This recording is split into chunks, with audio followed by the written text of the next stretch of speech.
Deion Sanders is about to save and maybe even improve upon one of college football's best traditions. Let's talk about it.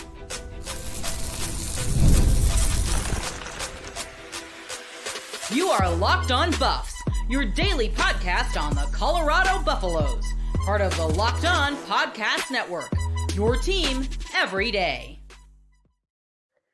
Welcome to Locked On Buffs. This episode is brought to you by 5 Hour Energy. Head to 5hourenergy.com to find over 15 flavors to choose from. Need one now? Grab a 5 Hour Energy shot at your local grocery or convenience store. Stock up today and stay energized. I'm Kevin Borber. We're also brought to you by the Locked On Podcast Network, of course, your team every day for free and available wherever you get your podcasts. Thank you guys for making me your first listen of the day. Like I said, we're free and available wherever you get your podcasts. So make sure to like, subscribe, and follow so that way you don't miss out on a moment of the coverage.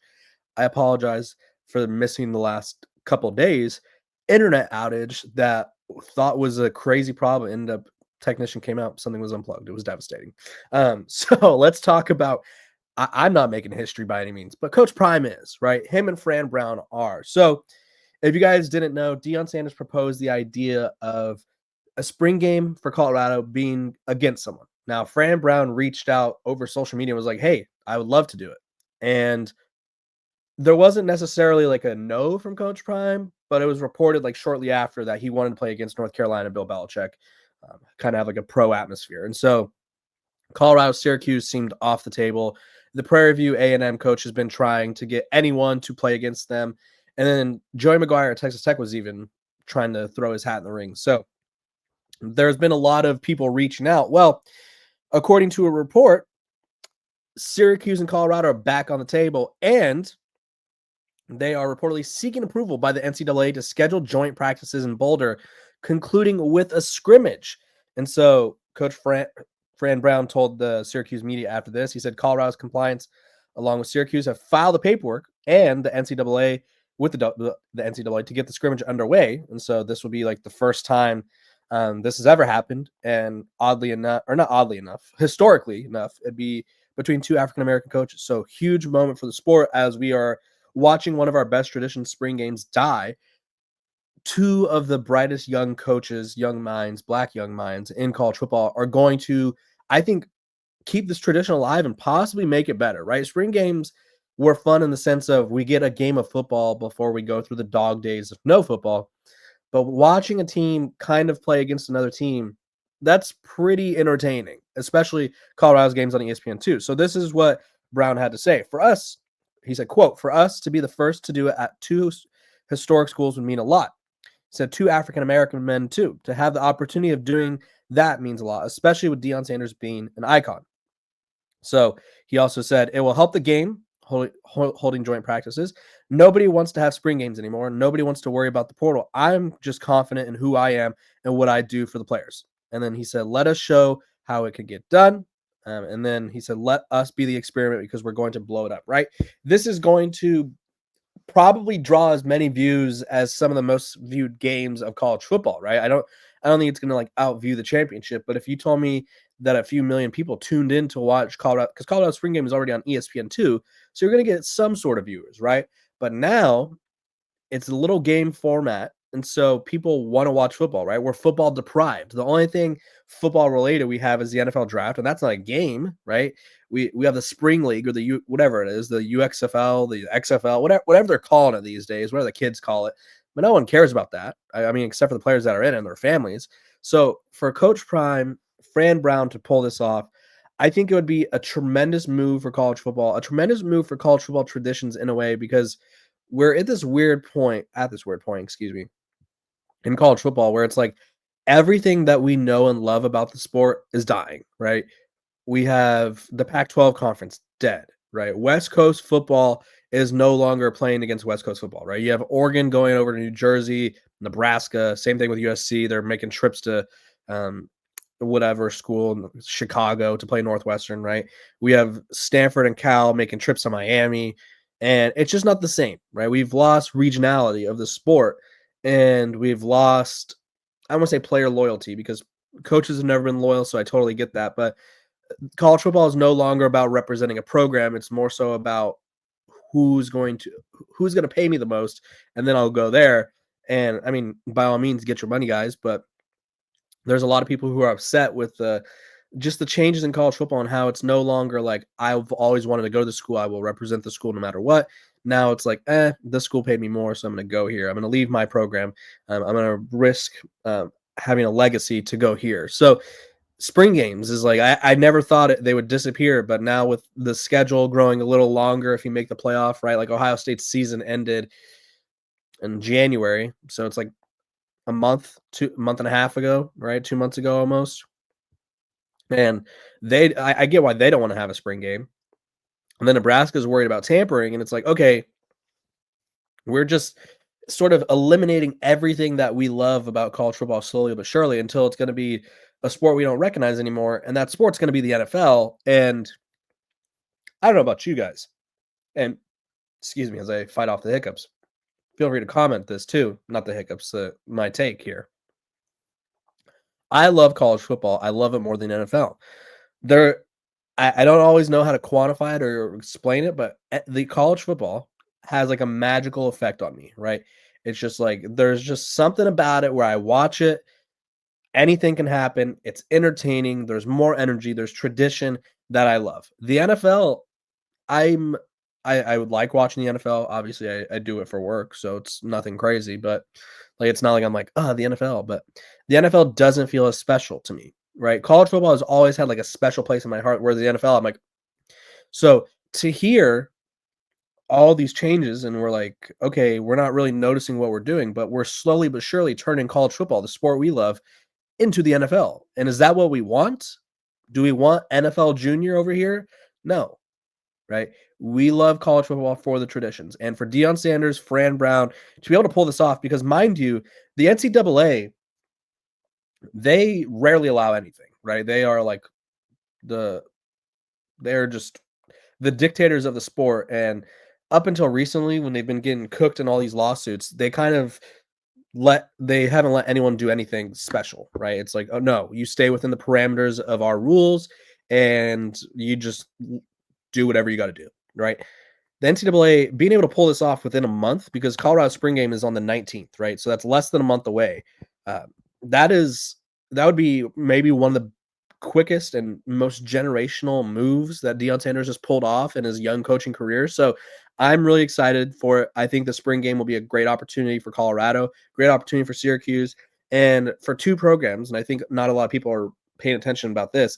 It's the Big 12 and the ACC. For two of those programs to be on or at the forefront of college football is a big deal, right? In an era where it's like, okay, the SEC and the Big Ten are like dominating everything and they control the sport, right?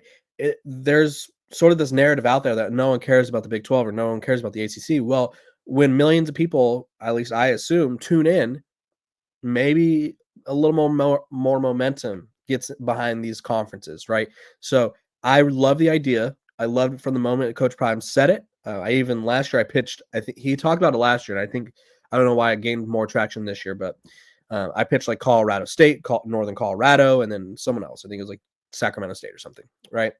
So I love the idea. I'm truly impressed, truly shocked, gobsmacked, if you will, that's getting pulled off this fast. And if it does work, what a move. What a move by Coach Prime. He's going to make history again, and it's going to be epic. We'll just put it that way. When we come back, people are mad at Shedeur Sanders again, and I don't think we're learning our lessons.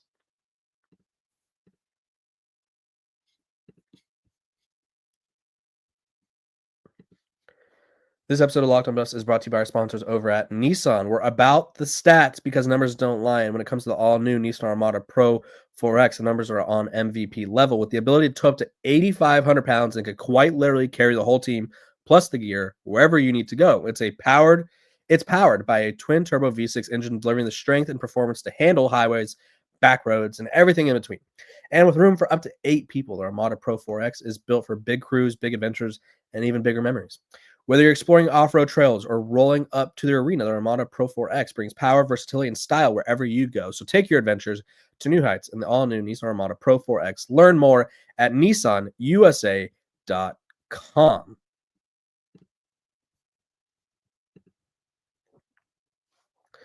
This episode of Locked On Buffs is also brought to you by the Locked On Podcast Network. It's your team every day for free and available wherever you get your podcasts. So make sure to like, subscribe, and follow. And don't forget that this episode is also brought to you by our sponsors over at 5 Hour Energy. Let me tell you about 5 Hour Energy. Daylight savings snuck up on us again. If you're feeling that lost hour of sleep, I know I am. I wake up feeling like death every day. 5 Hour Energy has your back. The extra sunshine means more time for fun, but sometimes you need a little boost to power through. Whether you're staying up late watching the NCAA tournament, squeezing in a round of golf, or just trying to keep up with your busy day, 5 Hour Energy gives you that quick, refreshing pick-me-up whenever you need it. I've been staying up late watching all the tournament action, and 5 Hour Energy helps me keep up the next day. Head to 5hourenergy.com to find over 15 flavors to choose from, including watermelon, blue raspberry, and peach mango. You can even build your own 12-pack or 24-pack delivered right to your door. Need one right now? Grab a 5 Hour Energy shot at a local grocery store or convenience store. They're everywhere. Stock up today and stay energized with 5 Hour Energy. Welcome back to Locked On Buffs. Appreciate you guys for tuning in every single day, making me your first listen of the day. We're free and available wherever you get your podcasts, so make sure to like, subscribe, and follow, so that way you don't miss out on a moment of the coverage. Let's talk about Shedeur Sanders, right? I think there's been some misconceptions here about everything about him, I guess you could say, right? I think so. Over the past few days, they had the Big 12 Pro Day in Arlington, right? Guys like BJ Green, Jimmy Horn, LaJohntay Wester, they went to show out, they went to perform, they went to do everything they could to boost their draft stock. Shedeur Sanders was there, and shocker, he did not participate. Guess what? He's not gonna. Right? I don't understand the shock that Shedeur Sanders isn't participating in any of these pre-NFL draft things, because his draft stock, excuse me, I was gonna say status, stock, whatever. It is what it is. He is going to go somewhere in the first round. I know some people think he's falling to the second. I would be shocked. I would be truly shocked that he falls to the second with how terrible this quarterback class is, right? Jackson Dart went from like potential third rounder the other day, like a month ago, to now he's like in top 10 pick discussions. And that's crazy to me because, I mean, Jackson Dart's a nice quarterback, right? But and let me finish this take real quick before I talk about where he's projected to go. Shedeur Sanders isn't participating in any of these events because he doesn't need to, right? And I think people need to stop pretending like he owes them that. It's like this weird thing where everyone's like, oh my gosh, how could he not do this again? And it's like, he doesn't need to. He is going to go in the first round. He is going to be a first round pick. And even if he's not, he's going to go to a team that him and his camp, Deion Sanders and whoever else is influencing him, he's going to go to where probably one of the few teams that he wants to go to. So this process for Shedeur, he's lucky, right? I mean, not everyone has the ability to not have to go through the pre-draft process and run or throw or do whatever, bench press. But when you're a top prospect, you get to do that. And so I don't expect Shedeur to participate in anything. That's just how it goes. I think he is more than proven. And I think for a guy like him who people want to criticize him so much, there's only stuff he could only lose from participating in stuff like that. So recent mock draft, and this is why I have no doubt in my mind he's going in the first round, right? They have 3 quarterbacks taken in the first round, and one of them Shedeur. They have Cam Ward going number 1 to the Titans. This is NFL.com's Chad Reuter, draft analyst. Abdul Carter going number 2 to the Browns, pairing him with Myles Garrett. Number 3, New York Giants, who just signed Jameis Winston. They still need a quarterback. They still need someone to sort of be the future. Shedeur Sanders. I don't think he's going to start right away, assuming they sign Jameis, but they still need a quarterback. Number 7, Jackson Dart. So Jackson Dart has gone from like third round pick, second round pick, winner of like the Senior Bowl, to now he's going in the top 10. If that doesn't tell you how, I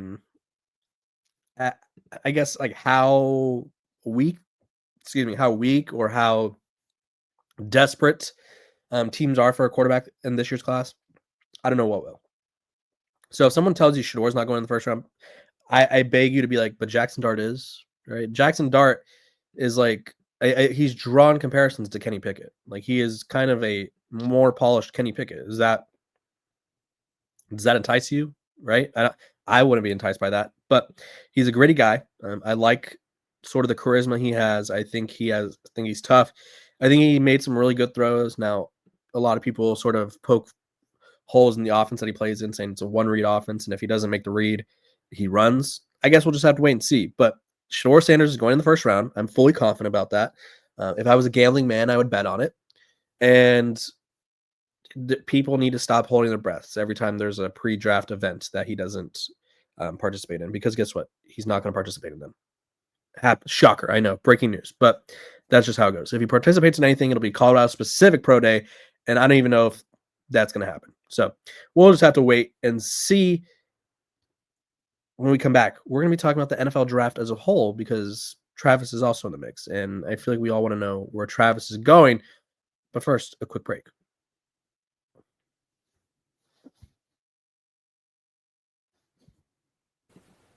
The NCAA tournament is here, and so is the bracket breakdown. Locked On Podcast Network and Amazon Fire TV channels are teaming up to deliver NCAA tournament coverage like never before.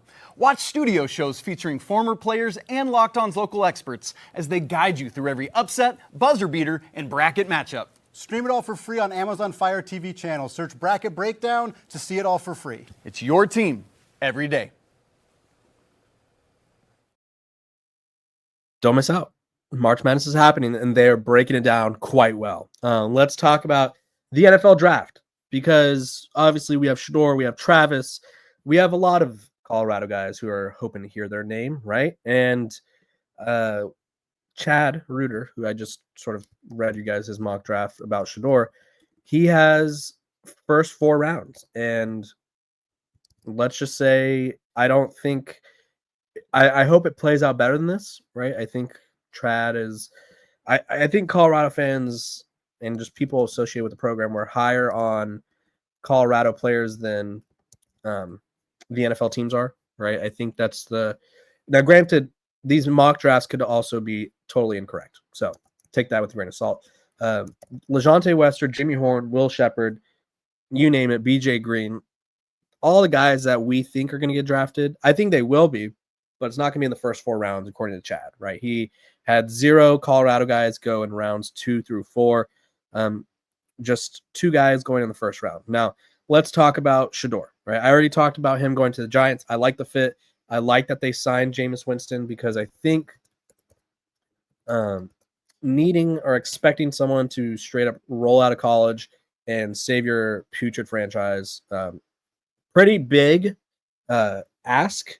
And I think Jameis is a quality enough starter to where he could win the starting job, probably win you 5 or 6 games, and then by week 10, 11, he's going to have like the same amount of touchdowns as he does interceptions, which is going to be a lot of touchdowns, but it's also going to be a lot of interceptions. And you're going to be like, okay, it's time for Shedeur, right? You gave him some time to learn, gave him some time to watch. Now it's his time. So I like that fit. They also have Tommy DeVito, who he's a cult hero over there. So, I mean, he gets it, right? He gets it. I think Tommy DeVito is more than happy to sort of be the third wheel, if you will, or the third guy, and sort of play whenever they need him. Maybe he beats out Jameis. Who knows, right? But I think having quarterbacks that are capable enough to start a few games so Shedeur doesn't have to be thrown into the fire right away, I like. Because I know these days in college football and in the NFL, we want 5-star quarterbacks and first-round pick quarterbacks to play right away. It usually doesn't work out like that. Patrick Mahomes sat behind Alex Smith. Trevor Lawrence didn't start in college. Like, you name it, there's more likely than not they did not play right away. That's just Aaron Rodgers sat behind Brett Favre, right? Kirk Cousins was behind RG3. I mean, RG3 was a rookie, but still, he's behind him. I'm trying to think of like who else. Like, there's so many examples, right? It just isn't common. And sometimes when they are thrown to the fire, it doesn't always go well. So I like that for Shedeur. I think that's he's going to have some weapons. He's going to have a motivated coaching staff, or by the second year of his career, he'll probably have a new coaching staff if the Giants suck, which good chance they will if Jameis Winston's at quarterback. So I don't hate that. I don't hate the team, I guess. Like, I think the franchise is a good pick for him. I think the coaching staff is a little rough, but I guess we'll just have to wait and see. So that's pick 3. 1 pick later, Travis Hunter to the Patriots. So he says, if the Browns decide to draft Abdul Carter, the Patriots will gleefully select Hunter as a future two-way star. His ball skills and after the catch ability are not on this planet, so it wouldn't surprise me if he becomes a prolific receiver for offense that needs one, while also working with corners Carlton Davis and Christian Gonzalez. I think the Patriots are a good fit for Travis because I like Travis as a receiver. I get he's probably a better corner, but I just like him with the ball in his hands. And I think having two capable corners prevents him from having to be a full-time corner, which prevents us from having to do the whole debate of like, what should he play? So I like Travis to the Pats. I like Shedeur to the Giants. You guys comment below. Which one do you like better?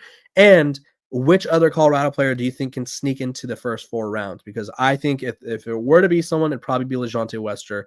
But we'll just have to wait and see. Thank you guys for tuning in. This has been another episode of Locked On Buffs.